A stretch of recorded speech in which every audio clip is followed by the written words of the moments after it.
इस तरह के यूनानी गीत मुझे बहुत पसंद है।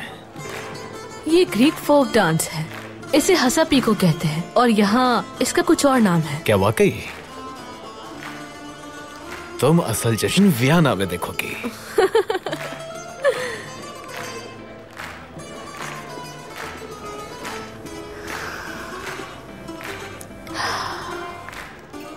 वियना भी नहीं जा सकती मैं मलिके, उसे यहाँ नहीं छोड़ सकती मैं।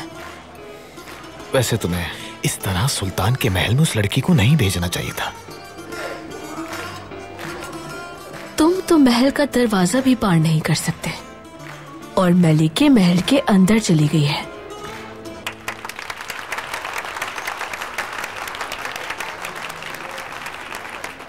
सुनो एंड्रे, आज सबके लिए मेरी तरफ से एक तोहफा है और जितना भी बिल बने वो मेरे दोस्त के नाम बनाना जो शेयर मार्केट में सब कुछ खोने वाले हैं। मुझे मस्जिद परेशान मत करो। तुमने अगर मेरी बात मान ली होती तो आज इतना अफसरदा ना होते। मैंने तुमसे कहा था ना मेरे भाई, अगर सुल्तान रेलवे के शेयर्स खरीद ले तो कीमत जरूर ऊपर जाएगी। माफ कीजिएगा, आपने कहा रेलवे के शेयर्स की कीमत ऊपर जाएगी। शायद आपको गलतफहमी हुई है। मैंने सुना है कि कोई धमाका हुआ है रेलवे ट्रैक पर। मैं सरकेजी से ही आ रहा हूँ आफंदी। धमाका गालिबन किसी कान में हुआ था। ट्रेन और उस पर आने वाला सामान बिल्कुल महफूज है। मैंने अपनी आंखों से देखा है। कहीं तुम भी इन जैसे अक्लमंदों की तरह तो नहीं जिन्होंने शिपिंग कंपनी पर पैसा लगाकर सब कुछ गंवा दिया। हम सुल्तान की ट्रेन को उड़ाने जा रहे थे, लेकिन सुल्तान ने पहले ही हमारी जहाज गर्क कर दिए।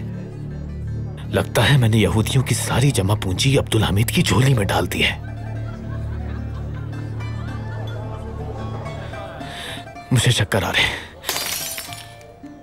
हमने जो शिपिंग कंपनी का मंसूबा बनाया था वो अब्दुल हमीद ने तबाह कर दिया।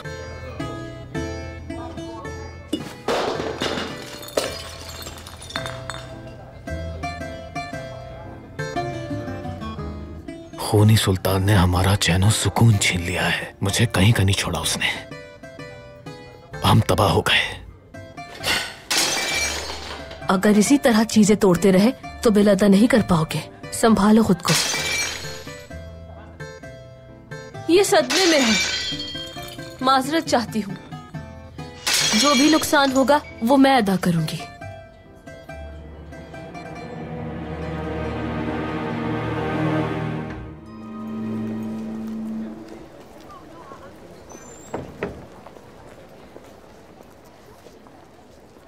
होश आ गया तुम्हें? टेलीग्राफ ऑफिस क्या करने गए थे?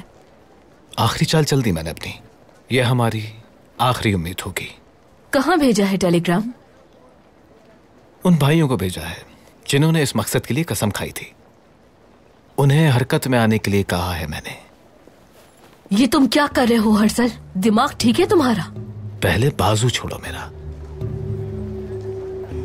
तुम चाहो तो अपना खेल बिगाड़ सकते हो, लेकिन उस्मानी सरजमीन पर हमारे आबाद होने के मंसूबे को तुम दांव पर नहीं लगा सकते। ऐसा हरगिज नहीं कर सकते तुम। तो फिर अब मैं क्या करूं? यहूदियों की दी हुई सारी दौलत गवा दी मैंने। इसराइल का क़याम मेरा ख्वाब था, लेकिन चकनाचूर हो गया वो भी।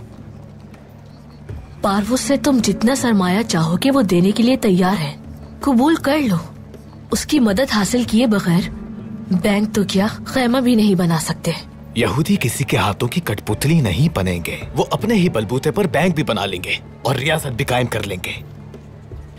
जब कुद्स में खून की नदियां बहने लगेंगी और सुल्तान को फलस्तीन अपने हाथों से निकलता हुआ दिखाई देगा और वो कुछ नहीं कर सकेगा। सुल्तान रूसियों को बरतानवियों के जरिए और बरतानवियों को जर्मनों के जरिए रोक तो सकता है, लेकिन जब यहूदी कौम उस पर हमला करेगी तो वो उसे रोक नहीं पाएगा।